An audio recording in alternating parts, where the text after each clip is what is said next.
Bonjour à toutes et à tous. Ça me fait vachement plaisir d'être là avec vous. Je suis dans mon bureau à Louvain-la-Neuve et voilà, par cette magie des technologies, je suis avec vous pour, on m'a dit, une bonne heure, quelque chose comme ça. Et donc, voilà, je vais maintenant disparaître de votre écran. Vous verrez mon diapo.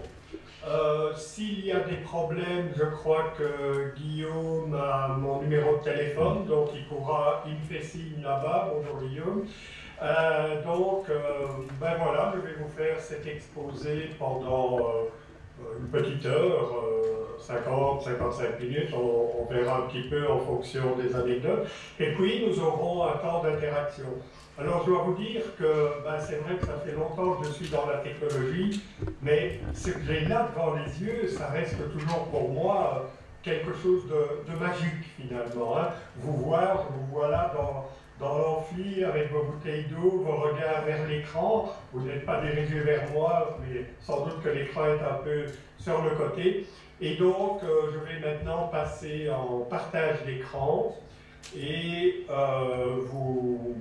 commencer avec vous cette formation.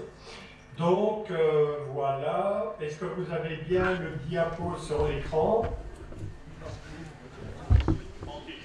On l'a pas entier. J'entends un petit signal oral, puisque maintenant je ne vous crois plus. On l'a pas entier, le diaporama, on l'a qu'à moitié. Voilà, très bien. Parfait. Et comme ça? C'est bien. C'est très bien. C'est bon. Bien. Eh bien voilà, donc je vais vous parler donc, des dispositifs hybrides. J'aurai l'occasion de définir ça dans un contexte particulier qui est celui de l'e-learning, c'est-à-dire d'une manière générale, learning, donc l'apprentissage, et le E, c'est tout ce qui concerne l'électronique, si vous voulez, le numérique et ces différentes choses.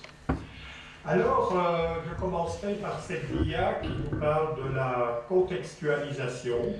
Vous voyez toujours bien la dia contextualisation? Non. Voilà.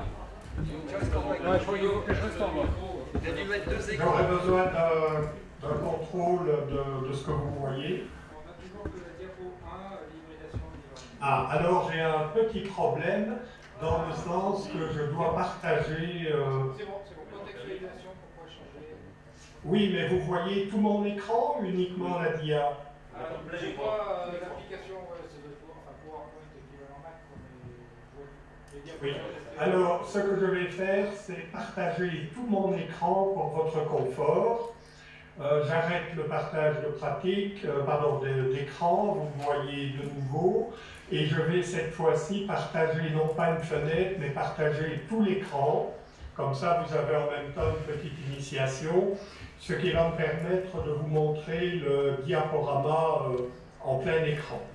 Donc, je pense que ça va marcher beaucoup mieux pour vous ainsi. C'est parfait. Ouais. Voilà.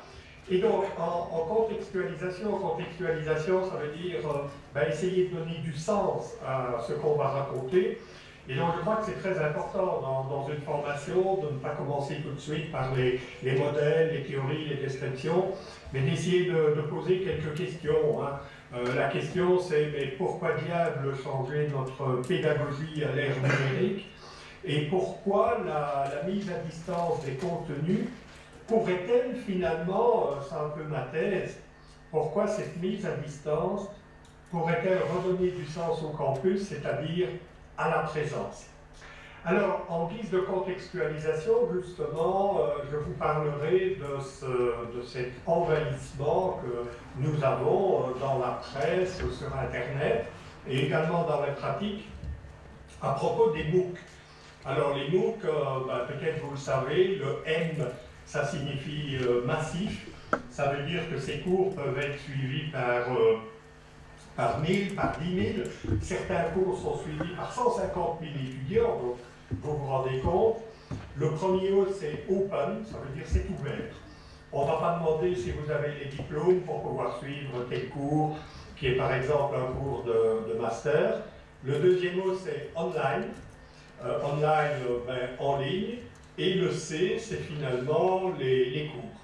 En France, vous avez eu le 2 octobre 2013, c'est pas si loin, une déclaration de votre ministre Fioraso, enfin de la ministre de l'Enseignement supérieur, qui disait, voilà, un peu dans le monde de l'éducation, l'université passe de l'amphi au cours en ligne, et dans cet article du monde de l'éducation, on pouvait lire, comme les amis au temps de Gutenberg, les universités, dans leur forme actuelle, vont disparaître. Voilà quand même un élément de contextualisation assez fort. Et il s'agit donc du projet FUN, France Université Numérique. Alors, ces cours en ligne qui commencent à être largement distribués, massifs, ouverts, en fait, il faut faire attention. Il y a en fait MOOC et MOOC. Il y a une catégorie que l'on appelle les MOOC connectivistes. Alors, les MOOC connectivistes, ils ont été initiés par les deux personnes que vous voyez sur votre écran. En haut, George Siemens, en bas, M. Stephen Downes, et qui ont lancé une forme de cours. Et c'était plutôt une agora dans laquelle se réunissaient des personnes, il y avait des éléments de contenu, mais ce qui était important, c'est qu'on visait surtout l'interaction entre les personnes et les partages de pratiques. Autrement dit, vous imaginez un forum, une agora, où il y a quelqu'un qui dit quelque chose, les autres discutent, proposent des solutions alternatives, etc. Le mot MOOC a été repris par des universités prestigieuses, comme l'université de Berkeley, qui dès 2008 se mettait sur YouTube, vous vous rendez compte, une université sur YouTube, et le MIT qui se mettait sur iTunes. Et vous voyez peut-être la différence. Il s'agissait essentiellement de cours, vous voyez l'image du bas, de cours en amphi qui étaient filmés. Un peu ce qui est l'expérience des étudiants qui se retrouvent dans un amphi avec un professeur, avec des avantages, vous le voyez bien, on peut faire un stop, on peut revenir en arrière, ce qui est rarement le cas avec un professeur d'université, c'est un peu ce que je fais maintenant, hein, qui parle, qui note au tableau, qui présente des diapos, etc. Alors les MOOC qui sont à votre gauche, les MOOC connectivistes, on les appelle les C-MOOC, MOOC connectivistes, et les MOOC qui sont à votre droite, MIT, Berkeley et les autres, on les appelle les X-MOOC. Alors pourquoi les X-MOOC? Ben, tout simplement parce que très vite, ces universités, ces établissements d'enseignement supérieur se sont mis ensemble pour proposer des programmes de cours. Et donc, vous voyez ici edX, si vous tapez edX dans Google, ben, je vous invite à aller voir, ou alors Coursera, qui présente un nombre déjà assez impressionnant de cours en ligne, c'est-à-dire des parties transmissives, accompagnées de quiz, donc des questionnaires à choix multiples, des petits travaux, etc., etc. Alors pour moi, cette partie-là, donc les X-MOOC, ces MOOC transmissifs, ben, représentent finalement une utilisation des technologies qui est de porter sur Internet ce qu'on faisait déjà par ailleurs en présence. Par ailleurs, et oui, mon institution, donc l'Université catholique de Louvain, présentera des cours en janvier 2014 sur edX. Par ailleurs, les apprenants, c'est peut-être vous, c'est peut-être vos étudiants, vos formés, commencent à utiliser toutes sortes d'outils. Nous utilisons maintenant Skype pour communiquer, on peut utiliser les Hangouts de Google, on peut utiliser les réseaux sociaux comme Twitter, Facebook, des porte-notes électroniques comme Evernote, des outils d'agrégation d'informations comme Scoopit. Autrement dit, d'un côté, nous avons les institutions qui passent en ligne, et de l'autre côté, nous avons des étudiants qui se mettent ensemble, finalement, dans des des CMOOC, des réseaux d'apprentissage de nature relativement informelle. Et donc la question que je pose avec force, et je ne suis pas la seule à poser cette question, mais qu'allons-nous faire des lieux de formation? Ces lieux de formation, ici vous avez une image de Louvain-la-Neuve, ben, traditionnellement il y a des amphis, les étudiants viennent à telle heure, à tel endroit pour suivre un cours du professeur. Et je vous dis, ces cours sont externalisés, il y a énormément de vidéos sur Internet. Et d'autre part, les étudiants s'équipent de plus en plus d'outils d'agrégation de connaissances. Alors ça, c'était un peu ma contextualisation, c'est mais quel sens allons-nous donner à la présence, c'est-à-dire à la rencontre des humains pour échanger des savoirs, des connaissances, des compétences en un lieu et un temps donné, lorsque tout ce qu'on vous montre sur Internet tente à montrer que cet espace-temps de l'enseignement et de l'apprentissage risque d'être fortement réduit. Alors, le discours que je viens de tenir avec vous, finalement, est-ce que les technologies c'est un bien? Le savoir est diffusé largement. Oui, mais malgré tout, qu'allons-nous faire de la présence? Et on voit apparaître le côté clair et le côté obscur de la force pour ceux qui ont des références du côté de Star Wars. C'est pas quelque chose de nouveau. Déjà Socrate, lors de l'invention de l'écriture, disait que cette technologie, donc l'écriture, c'était la meilleure et la pire des choses. Le dieu Thoth lui disait, tu sais, avec l'écriture, les hommes ne perdront plus jamais la mémoire et leur sagesse deviendra infinie. Et le pharaon lui répondit, mais c'est juste le contraire, parce que si on écrit, on ne va plus utiliser la mémoire et on va perdre la mémoire, et la sagesse, c'est pas en lisant des bouquins qu'on va l'acquérir. Et donc vous retrouvez ce débat contradictoire, et je vous dis franchement, il ne m'intéresse pas. Toute création humaine, tout artefact humain a toujours un côté clair et un côté obscur. Le bête marteau qui prolonge le bras de l'homme, c'est génial pour casser des pierres, des noix de coco ou enfoncer un clou, mais ça peut aussi casser la tête d'un rival. Et donc finalement, moi ce qui m'intéresse, c'est un peu les tierces places. Qu'est-ce que nous allons faire d'intéressant? Qu'est-ce que les technologies vont nous apporter comme valeur ajoutée au niveau de la présence? Et je ne peux pas m'empêcher de voir une similitude avec Steve Jobs qui présente son iPad et qui dit regardez, avec cela, nous allons rester connectés tout le temps, nous allons avoir accès à l'information, etc., etc.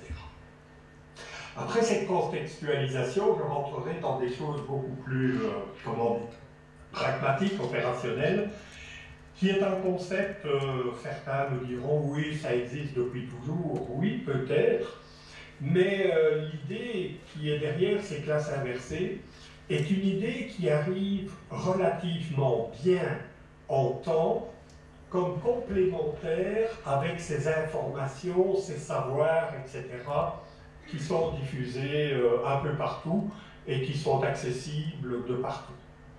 Alors l'idée des classes inversées, les personnes qui ont sorti ce concept sont des anglophones, et ils ont appelé ça les flipped classrooms, les classes inversées en français, et l'idée est assez subversive. Si vous regardez le message que vous voyez à l'envers, l'idée c'est quand même de mettre le modèle traditionnel d'enseignement, d'apprentissage, de formation, donc, sur sa tête. Quelle est l'idée? Alors vous savez bien que dans l'e-learning, donc l'apprentissage en ligne, il y a plusieurs formes différentes. Il y a une forme qui concerne essentiellement la médiatisation. La médiatisation, vous appelez ça en France la numérisation des ressources.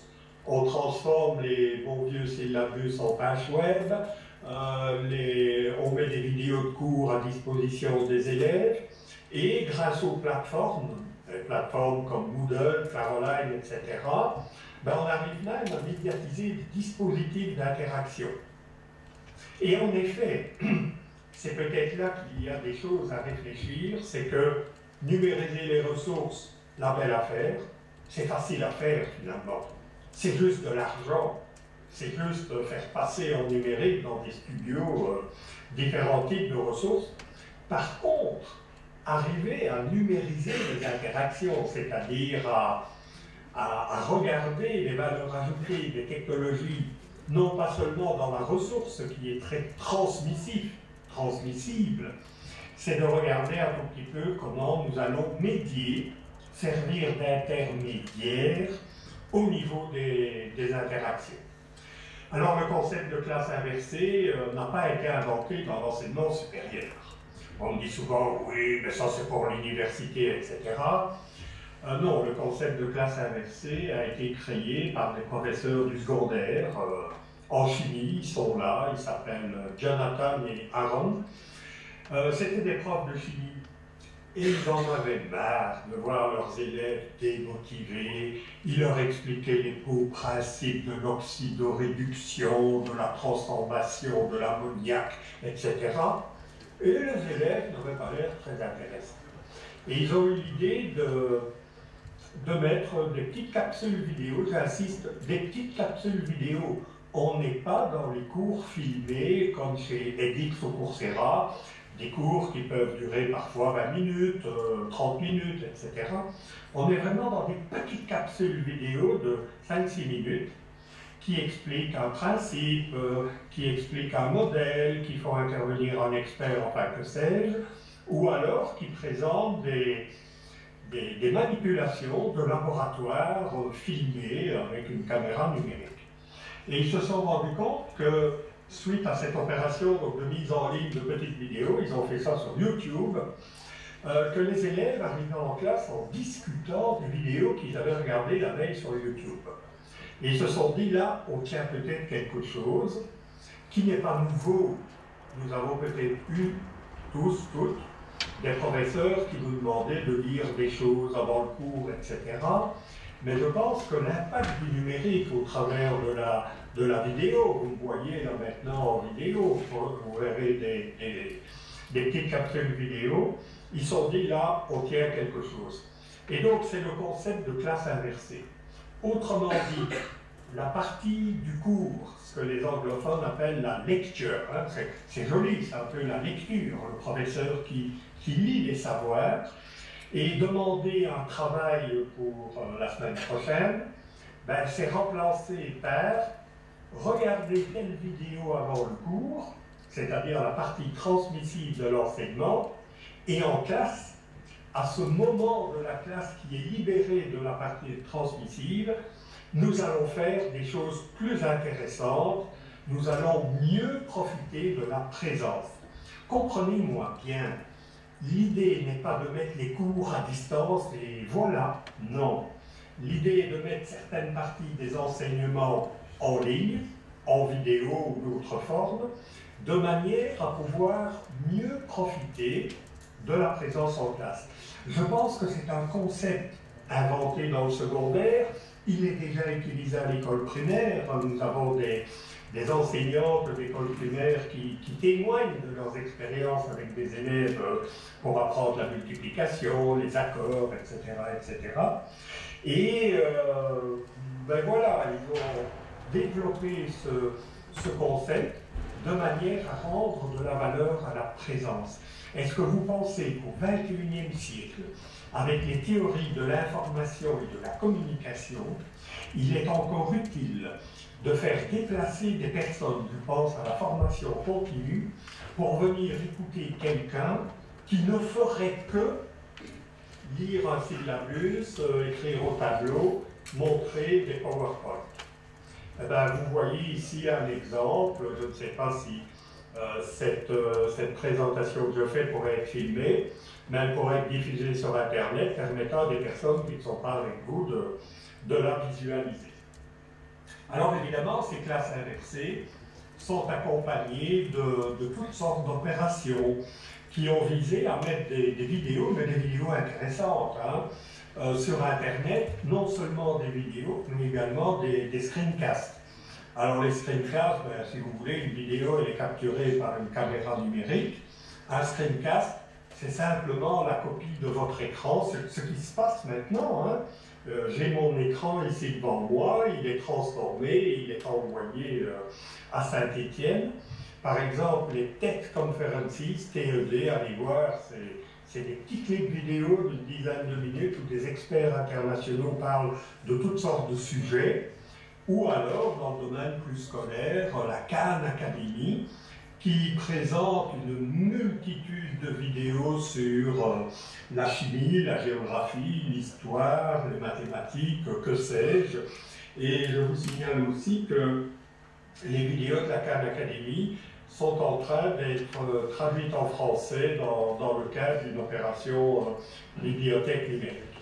Alors, je ne sais pas si ce que je vais vous montrer maintenant, peut-être quelqu'un me dira au micro, si vous allez recevoir le son.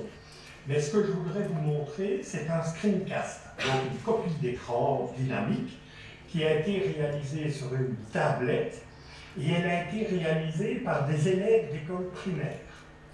Le but, c'était qu'un petit groupe d'enfants, donc, présente une petite vidéo pour leurs collègues, montrant une technique de multiplication peu usuelle. Ici, vous avez la multiplication par tranche, et donc, si vous avez le son de ma machine, vous devrez l'entendre, sinon, ben, qu'on me le dise, je commenterai un peu cette vidéo.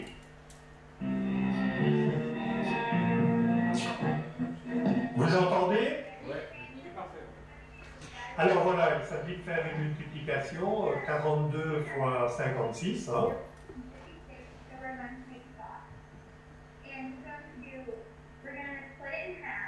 Because 42 is a two-digit number, so you put the 4 in one column and 2 in the other. And then, see, there's two numbers right here, 5 and 6. So you're going to split it across. So you put the 5 in this row and 6 in this row. And then you want to make sure that you have these lines. So you want to do like this, 4 down, 5 across, because 5 and 4, they intersect. So 5 times 4 is 20. 5 times 2, 10. 6 times 2 is 12. And 6 times 4 is 24. Then what we're going to do is we're going to add up every row. So we're going to do 2 plus nothing, because there's nothing there, is 2. 4 plus 1 is 5. 2, 0 plus 1 is 3. And then 2 plus 0 is 2. The answer is 2,352.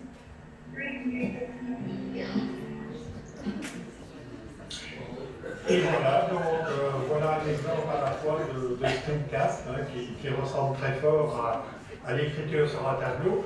Et donc je vous propose comme exercice ce soir dans le train d'essayer d'appliquer la technique 234 fois 637 pour voir si vous avez bien compris. Et donc vous voyez que ces usages des vidéos sont multiples. Vous avez ici des podcasts vidéo, vous avez Michel Serres en train de faire une conférence. Je connais bien cette conférence de Michel Serres. Vous avez un cours qui est donné ici en ligne par Google. C'est un cours qui s'appelle Power Search, qui est accessible sur Internet, où vous avez toutes les techniques, parce qu'on pense souvent que Google, il suffit d'introduire quelques mots et voilà, c'est fait, on trouve. Mais non, il y a des choses inimaginables que l'on peut faire avec le moteur de recherche Google. Et donc, vous avez là une formation avec une partie cours, une partie exercice, etc. J'étais un prof, moi, un prof dans un amphi. Je donnais des cours dans les amphis. Et je parle depuis 1 heure en fait. J'arrive à faire ça très bien. Et je voyais mes étudiants, ils ne donnaient plus. Ils étaient sur leur ordinateur, mais je n'étais pas sûr qu'ils ne faisaient pas leur courrier. Et je dois vous dire que depuis que je fais un peu confiance aux apprenants, je leur donne des activités, parce que je crois que c'est au travers de l'activité et de l'interactivité que vraiment nous allons construire des hommes et des femmes davantage autonomes, davantage responsables, davantage critiques, eh bien, je dois vous dire que, quelque part, j'ai retrouvé un certain goût pour l'enseignement, pour cet accompagnement, de voir ces yeux de mes étudiants qui pétillent quand ils ont trouvé quelque chose. Et donc voilà, c'est un peu tout le bonheur que je vous souhaite dans vos mises en ligne de cours. Je termine simplement avec un schéma assez classique en vous disant que, mais oui, les technologies peuvent contribuer au développement de la pédagogie, mais peuvent.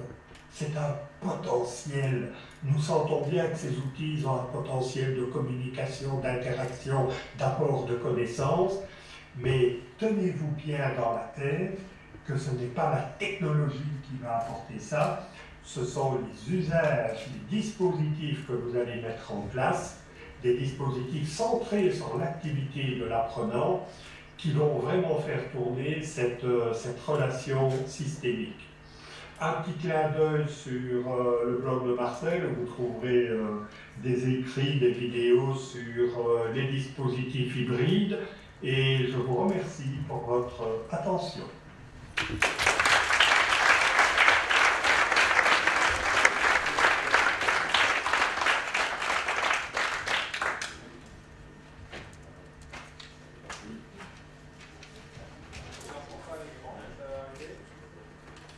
Normalement, j'y arrive. Attendez.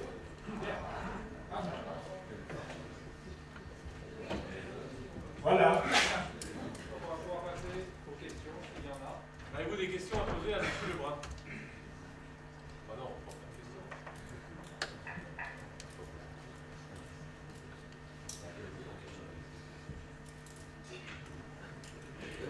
L'auditeur est un peu timide, il n'a pas de questions pour vous.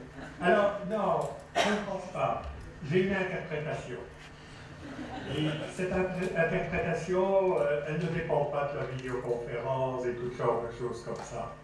Rendez-vous compte de ce qui se passe dans la tête de vos apprenants lorsque vous leur assénez, le mot est choisi, un exposé qui va durer 1 heure, où le professeur va marteler des modèles, des arguments, des exemples et tout, et après ça, je termine mon cours et je dis « Avez-vous des questions ?» Eh bien non, il n'y a pas de questions. Enfin, j'espère qu'il y en aura malgré tout.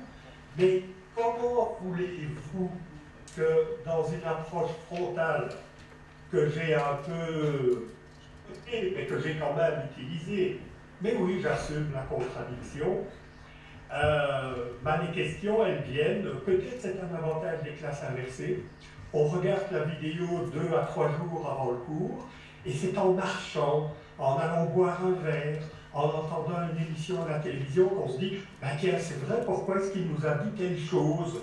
Et les questions, elles viennent 1 heure après, 2 heures après, un jour après. Et donc, peut-être l'intérêt des classes inversées, c'est aussi de mettre du temps entre cette partie frontale transmissive et le débat, les questions. Bref, je reviens dans 2 heures, j'espère que... On a quand même une question. Dans une autre sphère, dans une autre école, et il y avait apposé après un mur un chat qui parlait à une souris, et le chat disait à la souris terrorisée « Vous avez compris ?» Et la souris la regardait et disait « Oui !» Alors, M. Lebrun, je ne vous parle pas au chat, hein, et l'assemblée, pas aux souris, mais c'était un peu le résultat d'un cours au bout d'1 heure, très complet, où on ne se pas poser la question. Mais enfin, il y en a eu quand même. Non, moi, ce serait une question, ce serait une remarque. C'est que vous nous avez un peu montré le chemin vers lequel il faut qu'on aille. Et on doit complètement changer nos méthodes de travail. On espère tous pouvoir y arriver.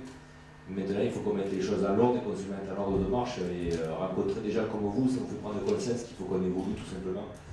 Si vous y êtes arrivé, vous êtes remis en question. Nous, il faut qu'on y arrive parce que la société, même chez les pompiers, elle évolue et il faut qu'on se remette rapidement en question parce que les nouvelles technologies vont vite. Et voilà, donc maintenant, pour recommencer, je ne sais pas, maintenant il faut qu'on y arrive. Voilà, en tout cas, c'était un vrai plaisir de vous entendre. Merci beaucoup, monsieur. Votre message est très pertinent et je vous remercie aussi pour son contenu. J'ai toujours très peur, vous savez, quand je fais des conférences, de dire, vous savez, j'y suis arrivé, mais ça m'a pris un temps fou et tout. Eh bien non, j'y suis arrivé par des petites touches. Un jour, dans mon cours transmissif en amphi, j'ai décidé pendant 10 minutes de faire passer une vidéo.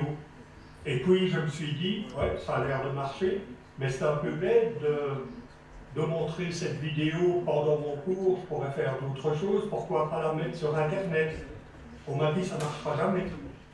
Et puis je suis arrivé dans mon amphi, j'ai dit, il y a des étudiants qui ont regardé la vidéo, et des bras se sont levés. Et je me suis dit, là, je gagne quelque chose. Parce que quand je termine mon cours en disant est-ce qu'il y a des questions, il n'y a pas de questions. Et ici, tout à coup, ils avaient des choses à me dire à propos de cette vidéo. Et donc, j'exploitais mieux la présence. Et ce que je voudrais vous dire, c'est commencez doucement. N'essayez pas de scénariser un cours complet de 24 heures. Mais choisissez peut-être dans vos formations 1 heure, 2 heures, une séance de formation où vous allez dire, pour cette formation-là, que je maîtrise bien au niveau du contenu, pour lequel il existe peut-être déjà des ressources, eh bien je vais essayer ce système-là. Et une fois que vous allez essayer, vous allez prendre de l'expertise, vous allez prendre de la compétence. Le changement demande du temps. La plupart des conférenciers, des directeurs disent « ça doit changer pendant 3 mois ». Eh bien, mesdames, messieurs, ça ne changera pas dans 3 mois. L'innovation est quelque chose qui prend du temps. Elle concerne non pas des ressources, elle ne concerne pas des technologies, elle concerne des habitudes. Nous avons été formés, moi j'ai été formé, avec des cours transmissifs, quoi.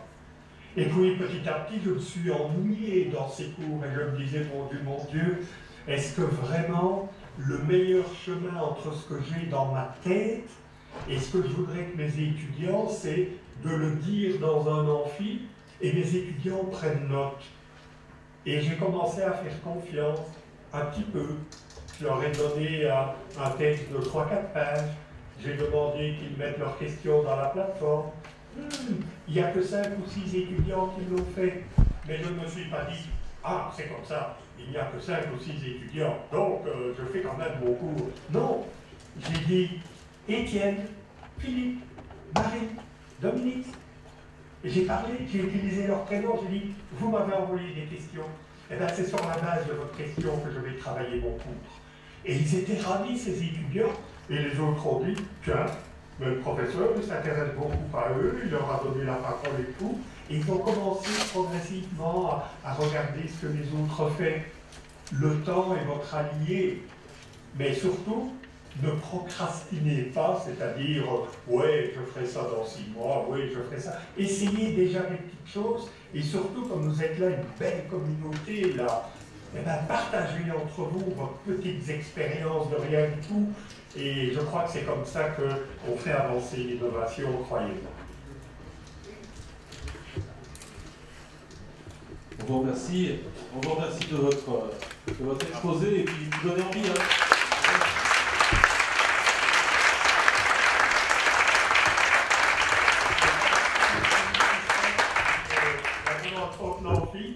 Que je vais revoir certainement la semaine prochaine, puisque je serai à Lyon. Oui, est-ce qu'on va à Beaujeu cette année? Il y a M. Schlander. Bien sûr, je devais être avec vous, mais comme j'avais déjà ce séjour de 10 jours à Lyon, venir à Saint-Étienne, rentrer chez moi vendredi et repartir à Lyon dimanche, avouez que c'était un peu difficile et je ne sais pas, j'aimerais bien que Claude, Guillaume vous demande votre avis, mais bon, à part le fait de vous serrer la main et de voir vos sourires peut-être, ben, je crois que vous n'y avez pas perdu beaucoup. Vous avez eu mon exposé, vous avez pu cogiter un tout petit peu, je vous ai encouragé, et je crois que c'est la magie des technos. Mais je vous promets, je ne dis pas que je ne reviendrai pas à Saint-Étienne. Merci beaucoup, bonne fin de journée. Merci à vous. Il y a Christophe qui vous donne le bonjour. Christophe vous donne le bonjour de Beaujeu, je sais pas. Ah non, est-ce qu'il vient à Beaujeu? Est-ce que je réserve pour Beaujeu, Marcel? Christophe demande si vous voulez aller à Beaujeu cette année. Christophe, on ne pose pas des questions pareilles. C'était... Je crois que ça veut dire oui, ça. Cette question, tu sais que la réponse est oui. Voilà. C'était un autre Claude. Merci beaucoup à vous. Merci. Bonne fin de journée.